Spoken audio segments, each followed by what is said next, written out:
When the monthly updates from auto companies continue and Volvo Eicher commercial vehicles, the YTD performance is very strong for the quarter. That is, for the month of June, the total trucks and buses grew about 5.5%.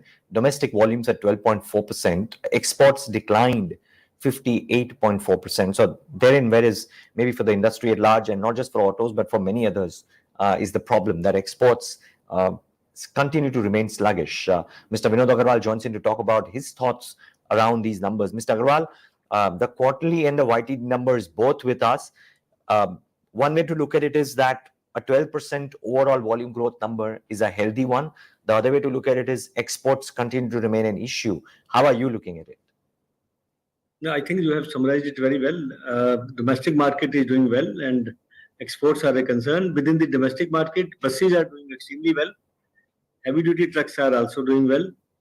Light and medium duty trucks are down a little bit. But of course, we have no reason of concern there. And we are very hopeful that we will see growth in the light and medium duty trucks as well.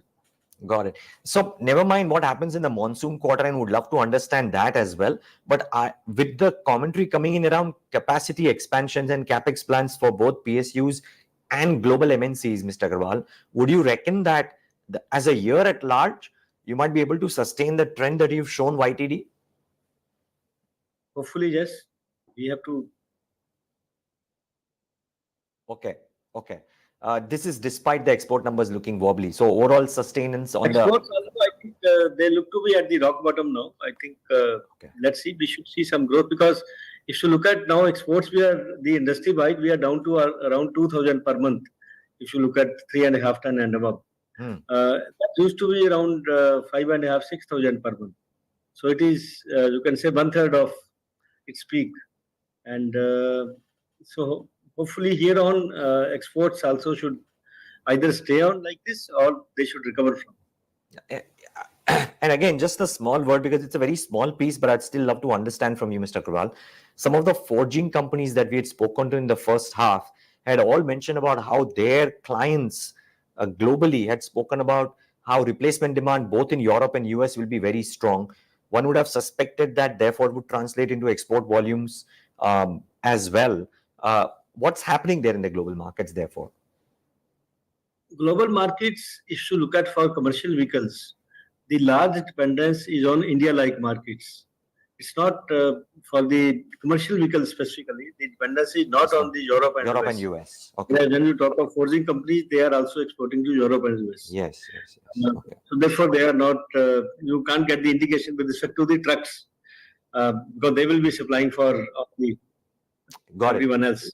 Got it.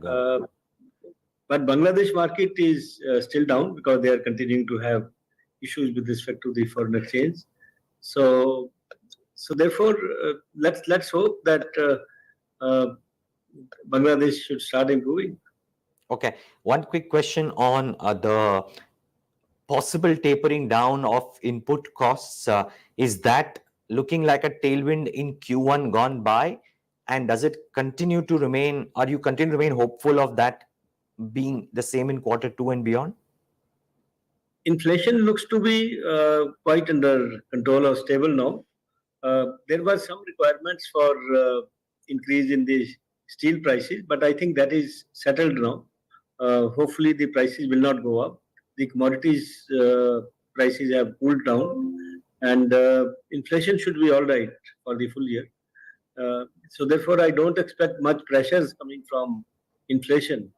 But on the other hand, I think there will be better price management. So therefore, I think you would see more and more rationalization of discounts, which had gone very high in the previous 1 or 2 years. So hopefully, the discounts sanity should prevail. The discounts should be within the reasonable limits, and that will improve the overall margins, which have been under tremendous pressure for the entire industry. Have you pulled back on some of the discounts, Mr. Aggarwal, already? It's all basically these are led by the leaders. So fine. If the leading companies, if they are taken the resolve to cut down this, I think that will help the entire industry. Okay, just one quick follow-up, one last question, Mr. Aggarwal. I heard you say that you don't foresee there being pressures with inflation. I was wondering actually if there are tailwinds with regards to this, considering the base effect of 2022. Not so? The tailwind in the sense that there will not be pressure on the margins in this year as was there in the previous years. Yeah. So will they look much But at better? the same time, Will they but look at the much same better? time, Sorry. Okay. Please continue. at the same time, in the past, if you look at the type of inflation that has happened, even in the steel prices, the current steel prices, which we are calling them stable at 58 rupees or 60 rupees per kg for HR steel. That used to be around 2-3 years back. That used to be around 35-37 rupees per kg. So it has gone up significantly from those levels. Therefore, I don't think the industry has been able to pass on all these cost increases. So therefore, if there are tailwinds, it means that will restore some of the health uh, of the industry with respect to the margins. Got it. Okay. Mr. Agarwal, thank you so much for your time. We'll leave it at that. All the best for the monsoon quarter and the quarters ahead. Lovely talking to you today. Thank you very much. Thank you. Viewers, thanks so much for tuning into this broadcast.